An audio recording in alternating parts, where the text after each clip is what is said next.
Good morning, good afternoon, good evening. On this call, we'll be starting in just a few minutes, just letting the room populate or max out, as the case may be.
Hi, Brian, you should be co-host now.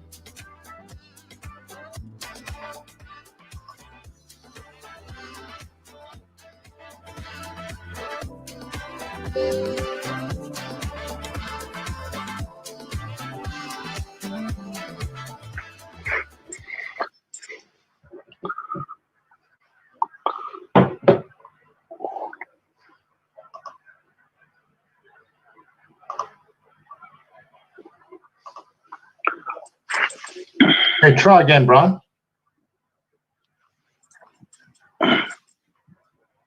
That's better. Yeah. Great. Well, I think as the room is now maxed out, obviously people will be piling into the live streaming. Hopefully that's working okay. I think we might as well start now, as it's a couple of minutes past. So,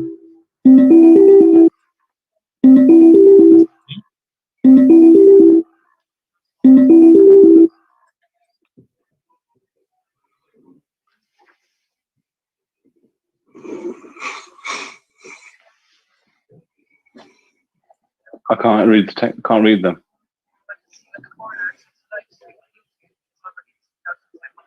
Oh wow! Right. Okay, guys. I think we're sort of ready to start. All right. Bye. Right. So, yeah. Good morning, good afternoon, good evening, everyone. This is a very special call today. Normally, we do a Saturday training call covering various aspects of the business. But today we've got a very special guest speaker on the call.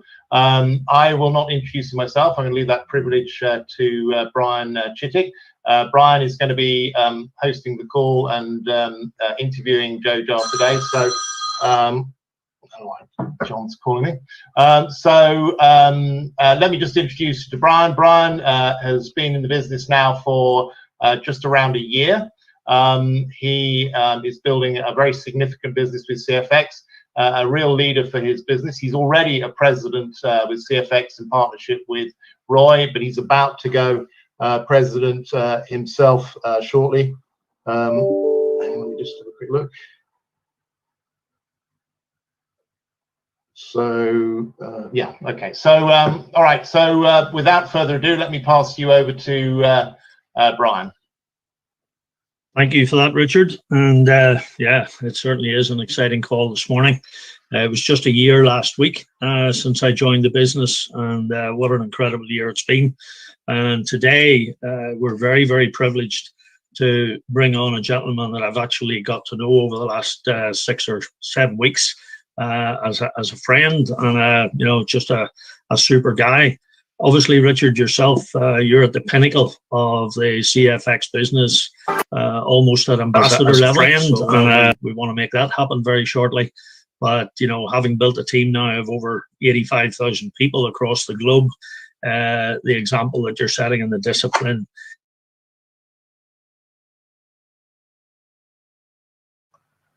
Brian, you've just muted yourself or something. Okay, you're back. Someone else must have, sorry. Yeah, so I'm not sure what part of that you caught, but I was just saying that, you know, the example you're setting to your team is rippling right through the organization, and the quality of leaders that we're attracting and caliber of business people.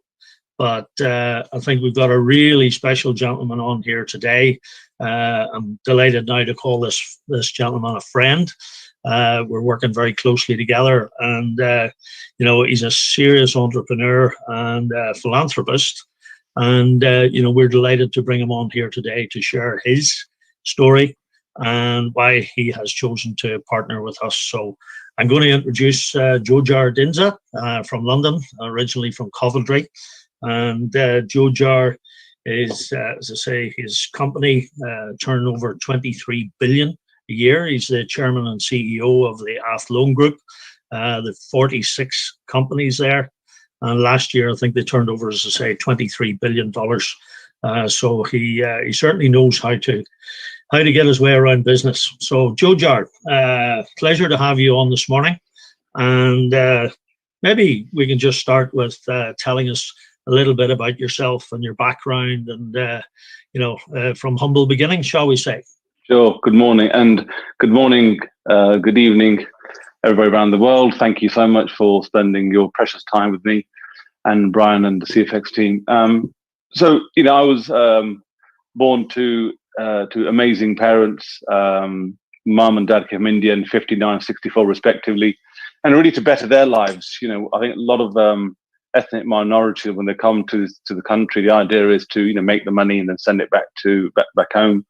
But fortunately for me and for most of the ethnic minorities that I still hear, they stayed and they want to build a better life. So for me, at a very young age, Brian, I knew that money was going to play a very important role in my life, because, you know, we lived in a 2 up, 2 down in Coventry, as you say, and you know, we were happy. We didn't have much, and you know, my dad earned no more than £140 a week. There were 8 of us in the house, and being the youngest, you either get everything or you get nothing. And guess what? I got I got nothing. And you know, so it was tough. It was brutal. You know, Christmas, you know, if I was lucky, I got a Satsuma. But, you know, what we had, we really appreciated. And I sort of carry on that philosophy with my family moving forward, that you should be careful. One day it will go, you know, et cetera, et cetera. We are going to go ourselves one day. So that was instilled by more so my mum, because she's very much a very religious person. And that plays a very important role in my life then as it does now. So, you know, I just wanted to make as much money as I could, Brian. I just really wanted to understand the psychology of why people are, what wealth brings them, and, you know, why it's important to be successful, but also why it's important to give as well. You know, I get more pleasure in actually giving than I do now receiving. I've always been like that, you know. Just a token of gesture, or, you know, holding the door or getting someone a coffee or a warm meal, that for me is still very important as part of my life. So very tough upbringing. I worked very hard. I've been, you know, brutally honest with myself. I sometimes lie to myself. I sometimes cheat myself. I sometimes steal from myself, because I want to do well. I want to leave a legacy behind me. We are not here forever. And I want to be biblical when I go.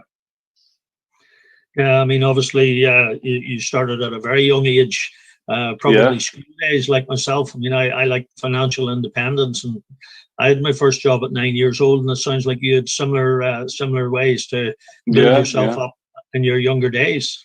Yeah, absolutely. So I remember I was I was 6, and my dad was this huge guy. I mean, massive.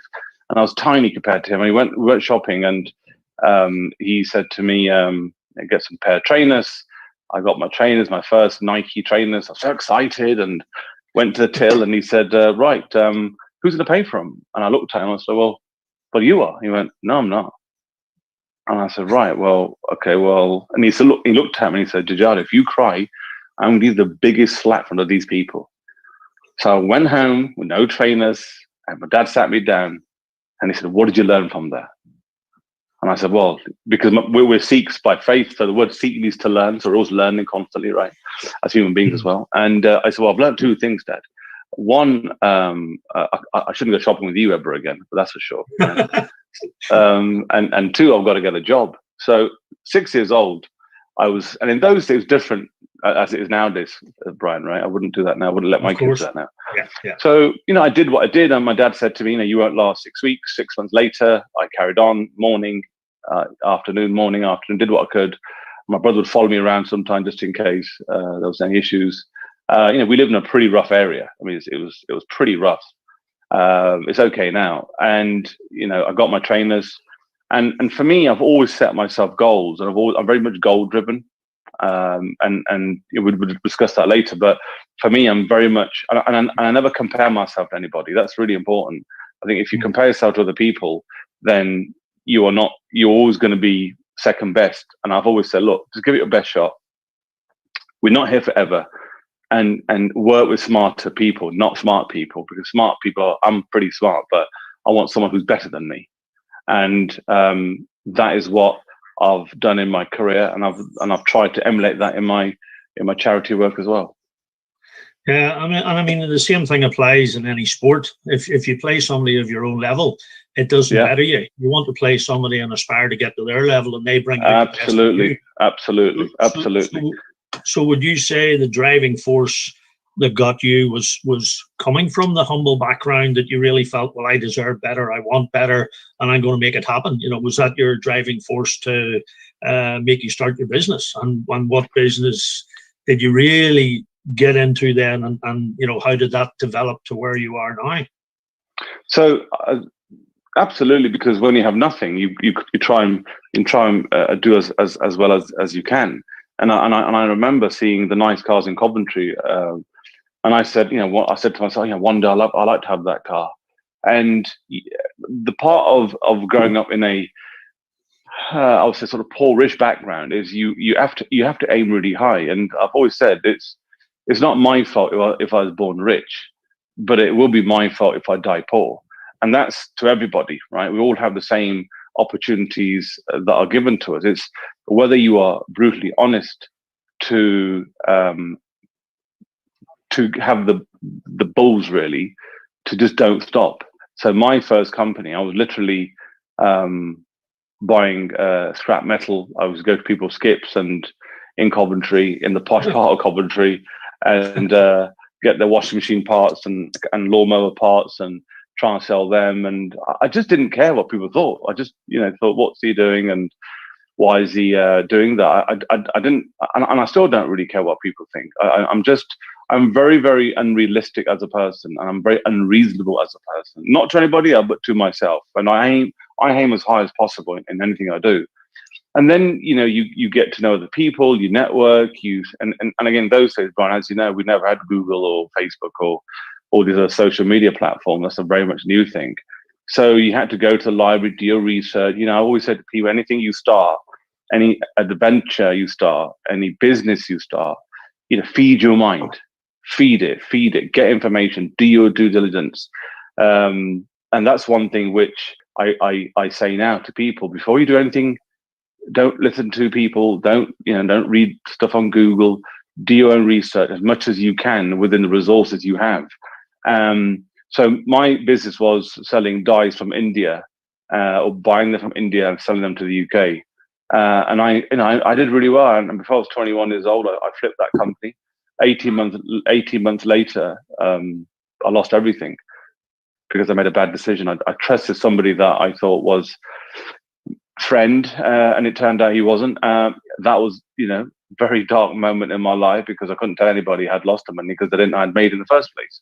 So, but again, what doesn't kill you, it doesn't make you stronger. It makes you stranger. And I learned from that, and luckily I had some very good contacts in Russia that helped me to the business which I run today, which is Athlone Group, and we're a commodities business. And I've always tried to keep things really simple. I'm not a smart guy. I suffer from dyslexia, and I'm overweight and I'm diabetic and but I'd always try and help people as much as I can. If someone rings me, my PO always says, "Look, Joe, your biggest problem is you're too accessible." And my pushback is, Brian, I want to help people. It's good to be good, Brian. It's nice to be nice, and that's what I try and do in everything I do now.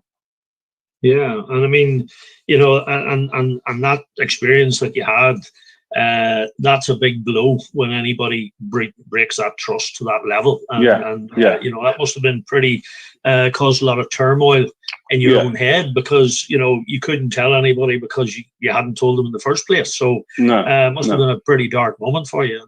And those are the moments that really adversity, you triumph from those, and that's the way, I think that's the way our psyche is, or certainly the people that are driven, and obviously the success that you've taken to the level that you're at now, that must have been a key factor in that. What would you say are the key secrets to your success then, having had that experience at a young age? So that, believe it or not, wasn't that bad. What was much worse than that was when I was 12. When I was 12 years old, the police rang my house, and I had to tell my mum and dad that their son had just passed away in a road traffic accident, and that was difficult because we can lose money, we make money, you can. You get married, you get divorced, you lose deals, you lose opportunities, but there's other things. Something comes along, but when someone dies, that's it. The war is over. I will never see my brother in this life ever again. So if you can cope with that, then everything else is quite easy to cope with, because you find a solution. I lost money and I was depressed. 2 years ago, I lost $900 million on a transaction. Again, I thought I trusted some people that I work with, and you just carry on. I always say, Brian, I never lose, I either learn or I win. So you are, through this life we live, and we're not here forever, we are going to go through trauma. You are going to die. You are going to have we are going to bury our parents, right? And if we're lucky, our kids will bury us. That's life. Get that into your head, embrace that.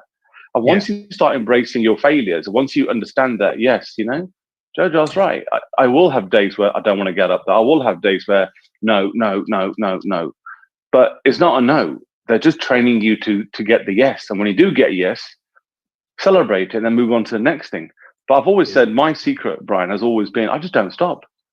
I really don't stop. My missus says to me, she said, "Joe, I wish you came with a health warning."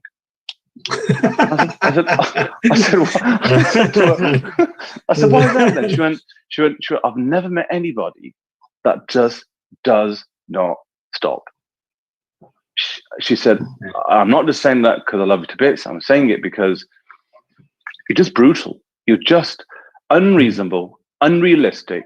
But she went, "I love you to bits, but you really should come with a health warning." And I'll give you an example, right? So I don't have a laptop. I have 4 of these things, the iPhone 6 Pluses. It's all broken and smashed up and everything. I won't change it, right? I don't, if I sleep for about 20, 30 minutes a day over the 24-hour period. So I don't sleep 3-4 days sometimes. And I came to the conclusion that, when we're younger, Brian, we're all programmed. So it's a TV program, it's a Microsoft program, it's a curriculum educational program. But if you think logically, going to school is the worst thing possible. Because if you want to be an entrepreneur that I wanted to be, the guys teaching me or the girls that are teaching me, they're not entrepreneurs, they're not millionaires or billionaires. So what can they tell me? So I always, which is what we'll talk about later, my mentoring program, but I want to tell people, I want to share the secret sauce, and teaming up with you guys, that's part of the solution. But the how to be great and how to be what I call what is being great is literally a very simple thing. I never judge people what they say to me. I judge what they do. And if you're going to say you're going to do something, just do it. Yeah. And you'd be surprised how simple that is, Brian. And we have this conversation all the time. Like, why do they say that? Why do they just? Why do they join the CFX family or the IML family? And they say a lot of things, but why don't they do it? I don't know. So again, embrace it. And again, my secret has always been just don't stop. Don't stop. Mm. You can't beat somebody, Brian, who never quits. You can't beat somebody who never quits. And that tenacity is obviously, proved to be very, very successful. I mean, the experience with your brother at that age, no parent expects to bury their child. And obviously, as a sibling, that's as you say, that puts into perspective anything else. Money is insignificant. Absolutely. But and therefore, obviously, that was probably your darkest moment at that Absolutely. time. And then everything else, then it gives a perspective that tenacity has just got you and propelled you to where you are. Yeah. And playing with somebody at a lower level, as you say, with the school teaching system, that's like going out and playing, with somebody that's inferior to you. There's no fun in that. Yeah. And you've taken that to a different level. But, most people would be satisfied, and the vast majority of people would be aspiring to become a millionaire. And that's great. But, what really, you weren't very satisfied with that, again, because of the way you are.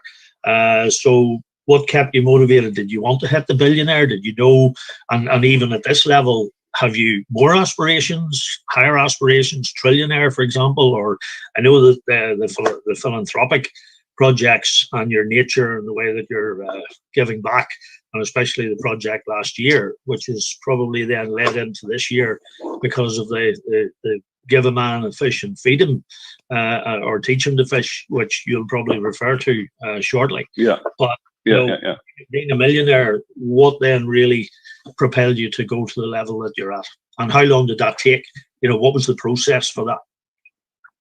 So for me, I always focus on the why. So once I know what my why is, or once you know what your why is, and I always say, Brian, there are two dates that are important in your life: the date you were born and the day you realize why you were born. And for me, my purpose is to, through my own foundation, is to cure the brain disease, which is, we go to the gym, we train this, but we don't train that. I spend more time training that, as you can tell, because that's very important to me, because, my father passed away from Parkinson, my mum's got dementia, and to see somebody that's so powerful and that's so influential in my life to deteriorate is painful. But rather than me bitching and moaning, I decided to do something. And last year, we, as an individual, I funded the whole project myself. We fed over 1.1 million people in the UK, and it was very, very eye-opening when you see, especially in the first world, in the UK, that our soldiers that have served us, and I wear my help for heroes bangle with pride, that our British soldiers and that have served us and saved us, they're on the street. It truly breaks my heart when I met people that were in Afghanistan. Some of them were Iraq veterans that had served their queen and country, and we treat them like absolute shit. And for me, that was eye opener. And when you next time, the message I would like you guys to sort of take from this, one of the messages is, when you see someone that's homeless, they don't sometimes want money, they don't want food, they just want that human touch, because guess what, they're just like me and you. They're not better than me, I'm not better than them either. So when I was doing my rounds of feeding people, and it's all vegetarian food, I wasn't there to preach, I wasn't going to promote a religion or a culture or a club or whatever. I just wanted to do what I call God's work, right? And I fed and I spoke to people every day pretty much. And the message I got across, which I got across from them and I was giving back to them, was people don't need handouts. They need a hand. And the issue we have in this country is, with all the pandemic, everyone is feeling sorry for themselves, including me partly, I was there. But I thought, you know what, I can sit and moan and listen to the news and listen to Boris Johnson and be all doomy and gloomy, or do something about it. So this year, a part of our IML program, which we discussed later, is I want to mentor a million people around the world, and guide them and coach them. I've got two very amazing coaches on board, Danny Sanger and Omar Ishmael, that are just phenomenal in what they do. And a lot of people, Brian, they don't need management. They need a bit of direction. Do you know what I mean? It's like, well, you know, what I try this and what I don't manage people. I don't manage my HODs. I just direct them. And, you know, and I think I want to, is good to be good, is nice to be nice. And I like to, I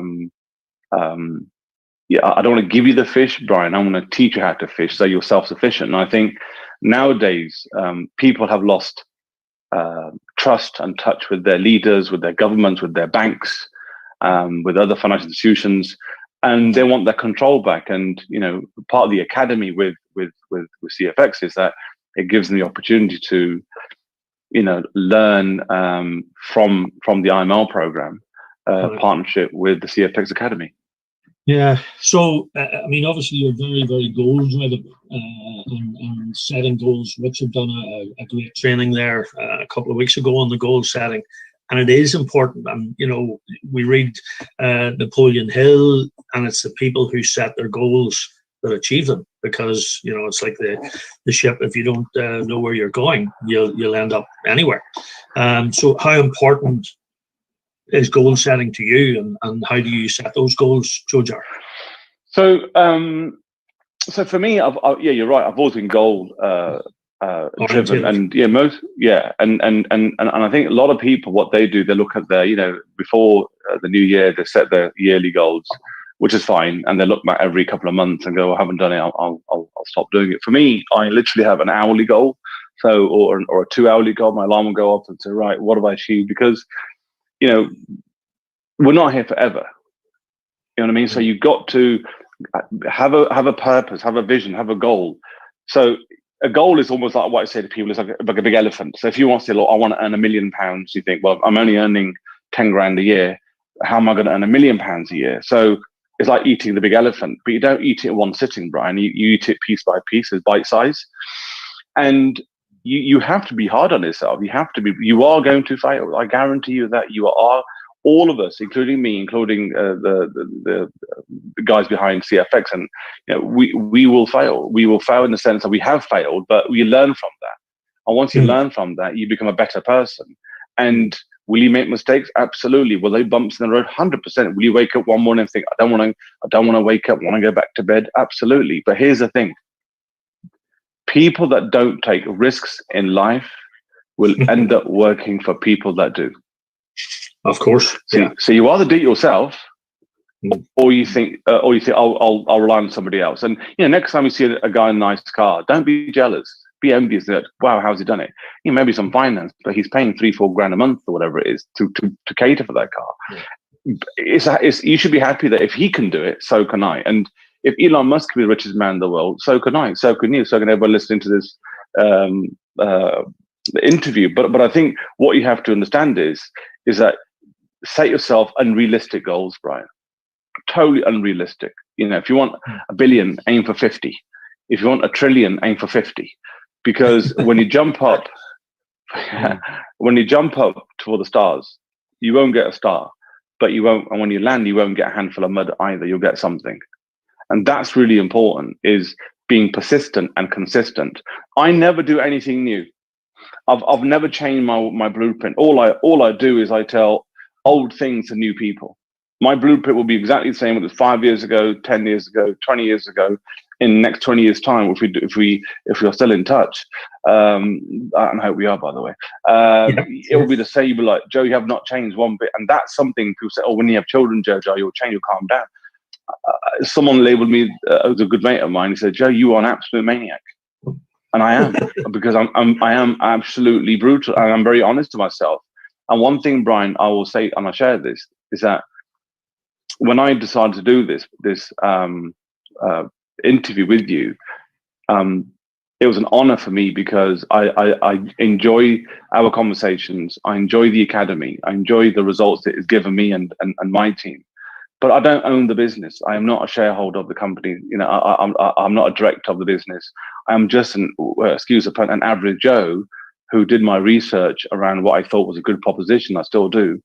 And as long as it works for me, I'm more than happy. And like my mum always says, Jojar, dogs will always bark. You will get people that won't like you. And one thing I learned is when you have an idea, or when you have a business proposition, or new business, don't go to your family. It's the worst thing you can do. If my dad was still alive, I would have been a doctor or a dentist or a lawyer. And I'm probably the worst doctor. If you wanna die, you come and see me. If you want to lose your case in court, you come and see me. Because I'm not that academically qualified, right? I know what I'm good at. Yeah. All of us, Brian, have a skill set. And I mean, I don't care who you are.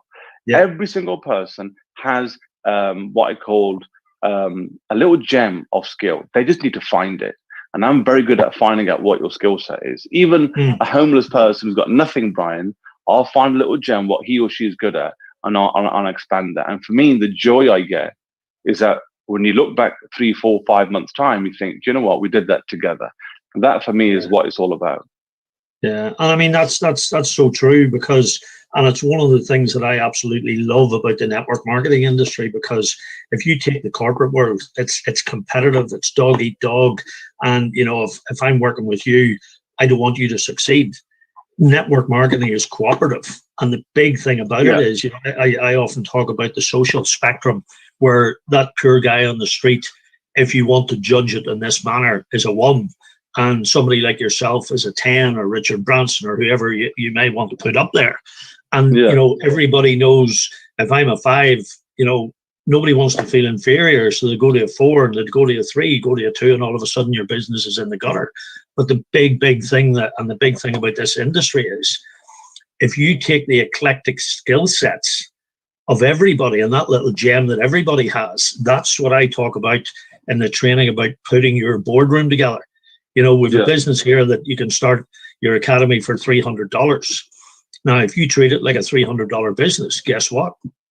You're not going to get a big result. If you treat it like a $3 billion business and put your boardroom together with your board members with a different eclectic skill sets, and then collectively work at that in a cooperative manner, that's what networking to me is all about. But you know, your blueprint, it's very easy to say your blueprint now, you're not going to change it because it has worked. And I think that everybody has to tweak and everything along the way.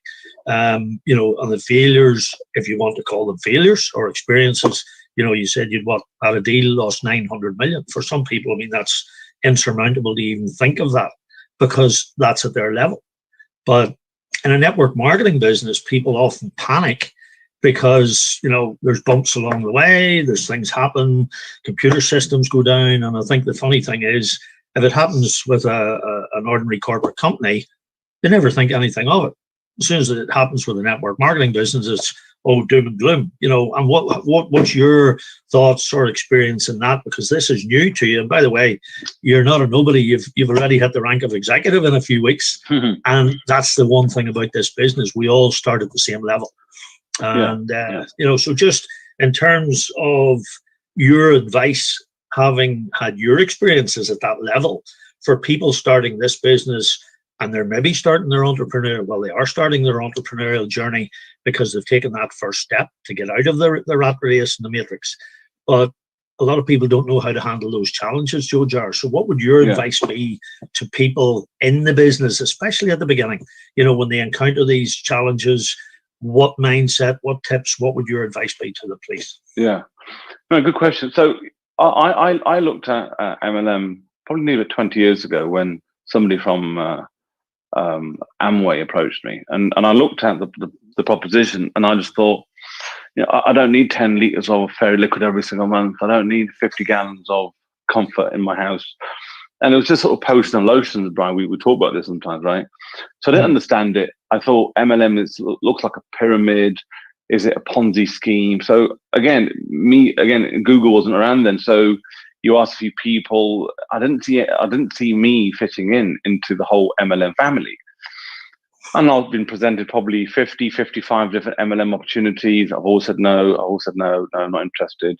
And how we invest as a company, by the way, so we never invest in anything where somebody approaches us. We always invest because we've got to find the gold. The gold's not, no one's gonna knock on your door, Brian, and say, I've got some gold, would you like it? It doesn't work like that. You've got to go and find that gold. And same with this, when we looked at the different programs that are out there for my 1 million mentoring lives mentoring program, the Billionaire mindset program, we looked at a couple of things that just didn't make sense. And when we looked at CFX, the academy, the e-learning, which is part of our portfolios that I'm involved with, the e-learning industry, especially now with the whole Corona thing, is worth nearly $365 billion an industry in the next couple of years. So everybody has to, unfortunately, the way the Corona thing is, has to work from home or remotely. Well, that was a good sign. So that was thought, right, I can work like that. When I got involved, about 5 weeks ago, 6 weeks ago, there were slight bumps in my journey. The system did go down, and you're right, you panic, because when RBS's system goes down, bank holiday Monday, where no one can withdraw their ATM, yeah, people moan, but guess what? It's a brand called RBS or HSBC. When something like CFX goes down, people panic, and I'll be honest with you, I did panic. I rang you about 1,000 times. What's going on? What's going on? Maybe overreacted, which is, for me, it's the right thing to do, because I never worry as an investor in my company what I invest in, but I never worry as a person how much money I will make. I worry how much money and reputation I will lose. But as soon as you understand something, you accept it. The key is you have to understand it to accept it. And you have to have an open mind. If I told you the stuff that we've worked in and the countries I've been to, like Libya, where everybody said to me, Joe, don't go there. Gaddafi's going to kill you, or do this to you, do that to you. Nothing happened, because the reason why people say it's a no, don't do it, is because they can't do it.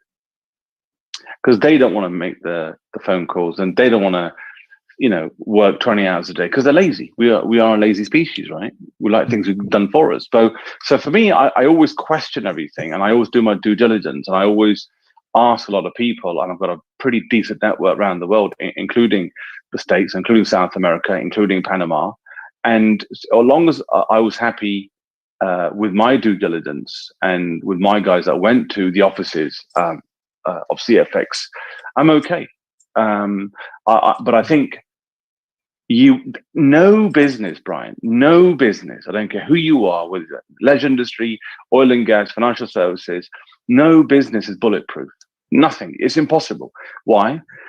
Because we're people. One of the things about us is our minds are always changing. You can't control us. So when you have people and a machine and all that data and all that information flying about, there are going to be glitches. Just bear this in mind, that from the year 0 to 2010, all that data, all that information is now produced in 48 hours. Yeah, all that information is now produced in 48 hours. Are there going to be glitches in the system? Absolutely. Are there going to be bumps in the road? Absolutely. Will you feel annoyed and pissed off? Absolutely. That's normal. You're a human being. If I didn't panic, or if I didn't get the 47 phone calls, that day from my downline, I would worry as well. Yeah. But it's not what happens to you, it's how you handle it.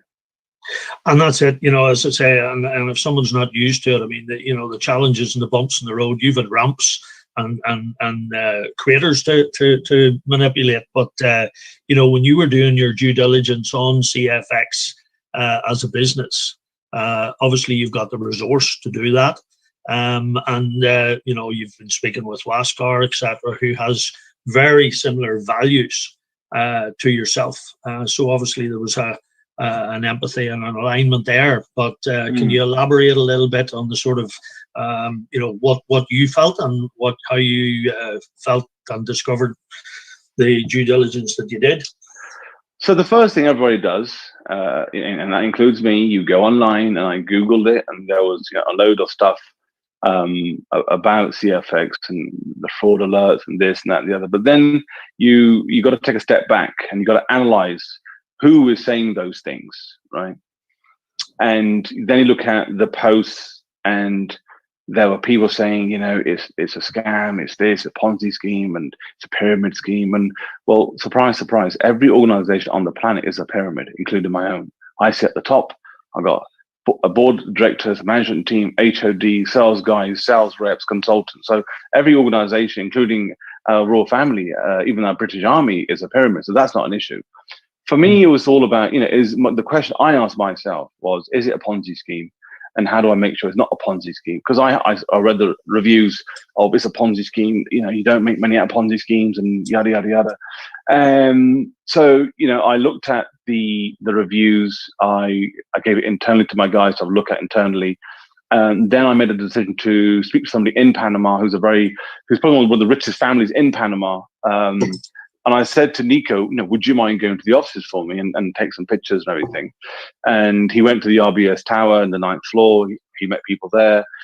He said, look, just to let you know, they're rebuilding the offices, which is true because no one told me that. I told Wescar that, and then obviously he confirmed it. And he said, look, there are people there hanging about. They're doing refurbishment of the office space, which again is in line with what Wescar's always said. And I then said, fine, thank you very much. We looked at the back end of the system, the CRM system. It looks fine. I don't know how. And here's something really interesting. When I came on this program, about this interview today, I got a lot of criticism to be on this interview. And I must have emailed pretty much every single person. And I spoke to one person who was a very decent guy. Every else that I emailed and that emailed me was, Gmail, Hotmail, Yahoo. And my PA said, listen, tell you what, why don't you talk to Mr. Dhinsa? Oh, no, we don't want to talk to him. We just think it's a scam. That's fine. Why don't you talk to him? And better still, why don't you show me the evidence that you think is a Ponzi scheme? Because obviously, if you say it's a Ponzi scheme, show me. If it is something wrong, I would like to know. Forget about everybody else. Because for me, reputation is very important, as it is for you guys too. But here's the thing: they were talking a great game, Brian. That it is a Ponzi scheme. It is this. It is that. But when I asked for a very simple request, my PA said, "Listen, thanks for your email. Give us your phone number and give us the evidence." Guess what happened? Nothing. Nothing happened. So that for me was enough. The system for me. And again, my disclaimer is, once again, I don't own the business. I'm not a director. I'm not a shareholder. I'm like you guys out there. The system works. The academy system works. What happens in the future, like any business, even my own, I don't know. But today, as I am going to enroll 1 million people around the world in my mentoring program, we are going to be partnering up with CFX. Yeah. Absolutely. And I mean, I think a lot of people don't understand the network marketing industry. And as you rightly said, your own company included, every single structure in every sector is a pyramid. The big difference with our pyramid is it's an inverted pyramid that allows everybody to go to the top. It doesn't matter who you are, where you come from. If you're motivated like you are, anybody can succeed, and they can succeed above the person who introduced them. And that's one of the things that I love about the industry. Absolutely. And the leverage that you can create. So, this obviously ties in nicely with your mentoring program. I think the philanthropy that and the work that you're doing there is going to be phenomenal. It'll have a massive impact on many, many more people, teaching them to fish and letting them be self-sufficient, and partnering with CFX to do that. I think is going to be fantastic. So, what encouragement would you give? Just finally, billionaire mindset. That's something that most people don't have. They might try and get a billionaire mindset, but what is it that you would what encouragement would you give somebody starting CFX today? Because it's not easy out there, and especially with the current economic and social conditions, people are depressed, mental issues. And I think this is a great way, because the community that we have here, even the online meetings, some of the trainings and meetings, we're getting maybe a couple of hundred people.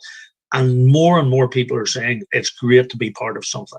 People like to be part of something. They don't like it's not nice being on your own. Absolutely. So what would your advice be to make that journey work and be successful?